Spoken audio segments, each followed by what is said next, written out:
தியானத்தினால் நமக்கு வெற்றி கிடைக்குமா அப்படிங்கிறது பல பேருடைய கேள்வி. தியானம் பழகாதவங்க பிகினர்ஸுடைய ஒரு கேள்வி.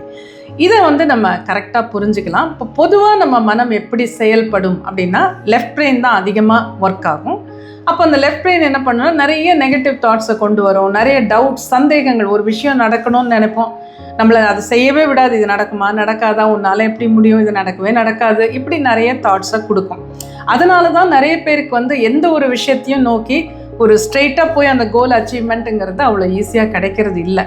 இப்போ தியானம் செய்யும்போது என்ன ஆகும்னா, ஆட்டோமேட்டிக்காக அந்த லெஃப்ட் பிரெயின் ஆக்டிவிட்டி குறையும். மனம் அமைதியாகும்போது, கொஞ்சம் ரிலாக்ஸ் ஆகும்போது ரைட் பிரெயின் ஆக்டிவிட்டி அதிகமாகும்.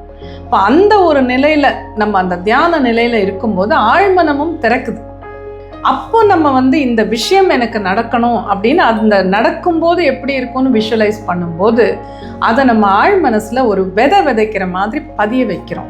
ஆழ் மனசுல இருந்து பிரபஞ்ச சக்திக்கே ஒரு செய்தியாக அது போய், பிரபஞ்சமே நமக்காக செயல்பட்டு உங்களுடைய லட்சியம் நிறைவேறதுக்கு என்னெல்லாம் நடக்கணுமோ, யார் யார் மனசில் என்னென்ன மாற்றம் வரணுமோ, என்னென்ன சூழ்நிலைகள் வரணுமோ எல்லாத்தையும் உருவாக்கி கொடுக்கக்கூடியது பிரபஞ்ச சக்தி.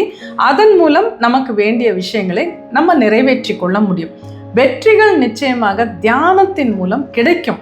முயற்சி செஞ்சு பார்த்தீங்கன்னா நிச்சயமாக நீங்கள் புரிஞ்சுப்பீங்க.